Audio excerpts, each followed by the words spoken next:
बिस्मिल्लाहिर्रहमानिर्रहीम। कुछ ईरानी ज़ाहिर कहते हम करबला गए तो 40 के दिन थे। हर बंदा कह रहा था आप हमारे घर आए, हमारे घर आए। कहते हमें जल्दी करबला पहुंचना था, हम नहीं रुके। एक छोटा सा गांव था बीच में, एक बूढ़ा 75 साल का, उसने आकर हमारे कदम पकड़ लिए। इतनी शिद्दत से रो रहा था, लग ये रहा था अगर इसकी दावत को कबूल न किया कहीं इसे यहीं पे सख्त तारी ना हो जाए। का ज़्यादा नहीं, बस आओ मेरे सुफरे पे खाना खाओ। अगर तू मेरे सुफरे पे खाना खाएगा मैं ऐसे महसूस करूँगा कि गोया हुसैन मेरे घर में मेहमान बन के आए। खुलूस। हमने कहा बूढ़ा है, हमने कहा ठीक है खाना खाएंगे पर जल्दी निकल जाएंगे। ठीक है 1-2 घंटा आराम करो, अपनी जोराबे दो, मेले कपड़े दो, वो भी धुलने के लिए देता हूँ, थोड़े फ्रेश हो जाओगे, 2 लुक़मे खाने खाओ, मुझ गरीब का दिल खुश हो जाएगा। कहते हैं उसके घर हम चले गए। उसने कहा ठीक है मैं 1 घंटे में खाना तैयार करता हूँ। हम थोड़ा कमर सीधी करके बैठ गए। उस बूढ़े के घर की दीवार के ऊपर एक पेंटिंग लगी थी। पेंटिंग थोड़ी अजीब थी जिसने हमें अपनी तरफ खींचा। हमने क्या देखा, उस पेंटिंग पे एक ताबूत है, मैयत है अंदर। उस ताबूत के साथ में कब्र है खुदी हुई।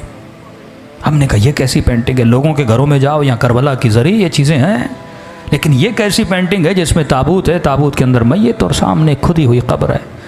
बूढ़ा आया, हमने कहा बूढ़े बताओ ये पेंटिंग का माजरा क्या है? उसने कहा पहले खाना खा लो, कहीं ऐसा ना मैं बताऊँ तुम रोने लगो। मौला के ज़ाहिर हो, सुकून से खाना खाओ। इसरार किया कर नहीं, खाना खाओ। खाना खा लिया हमने कहा अब बता। कहा ये जो ताबूत देख रहे हो ये मेरा ताबूत है, ये जो कब्र देख रहे हो ये मेरी कब्र है। एक दिन मैं मर चुका था, मेरा जनाजा ताबूत में था, इसी तरह मेरी कब्र खुदी हुई थी। आज जो मैं तुम्हारे सामने जिंदा हूँ ना, ये हुसैन की दुआ का नतीजा है। ऐसे कई मौजज़े हो चुके हैं।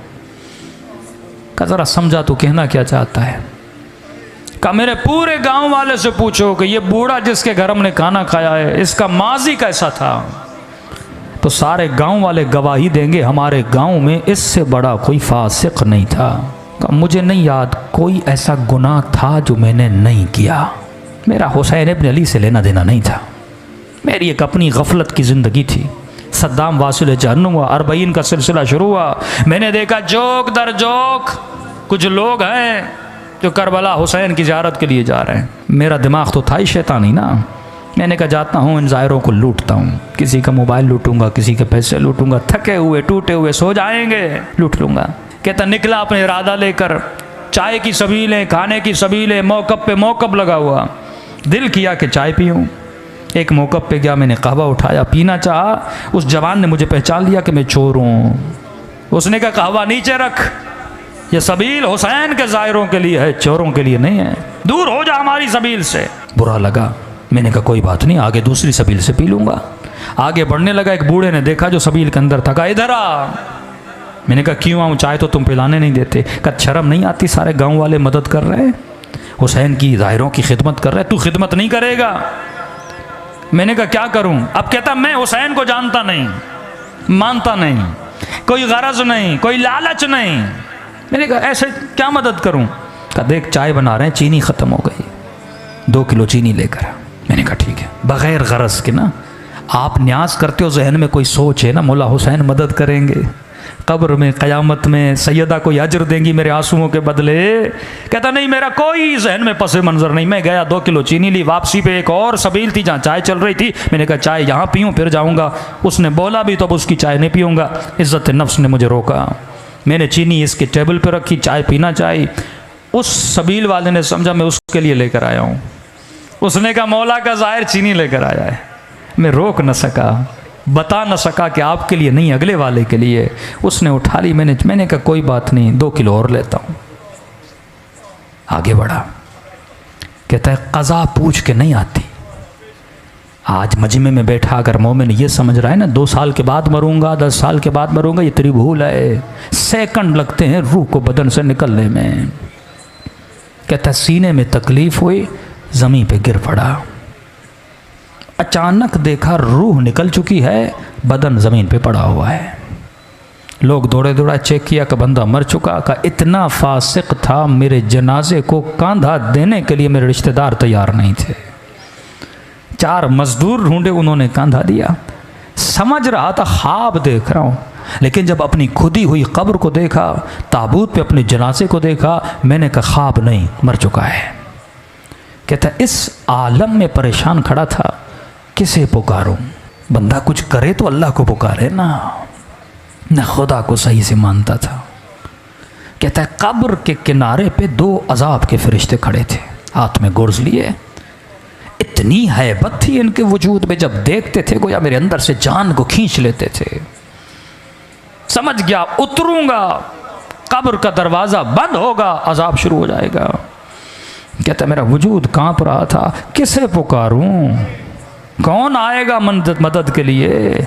इतने में मेरे पीछे से एक मीठी सी आवाज़ आई, और आवाज़ ने मलाइकों को मुखातब किया, आए मलाइकतुल्लाह, मेरे दोस्त को डरा क्यों रहे हो? मैंने कहा कौन है इस आलम में मुझे अपना दोस्त कह रहा है?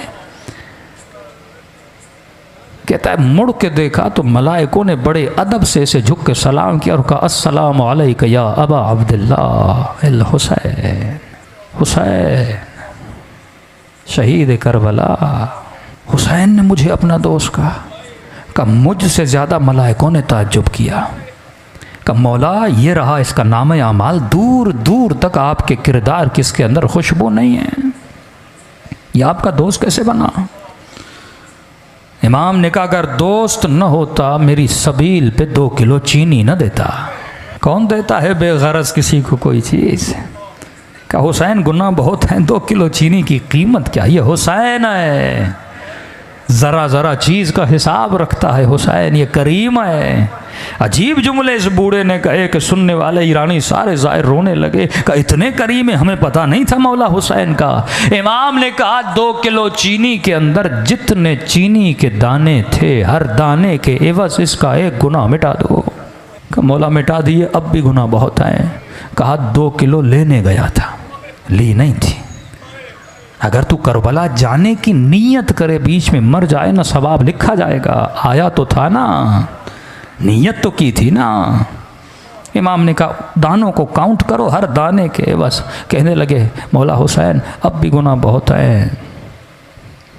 बूढ़ा रो कर अपना सर पीट के कहने लगा जब ये कहा ना मौला अब भी गुनाह ज़्यादा है, कहता मैंने सर झुका लिया, अब हुसैन क्या देंगे, कुछ है ही नहीं। क्या मौला हुसैन ने कहा और कितने किलो की ज़रूरत है? हुसैन खुद खरीद के देगा।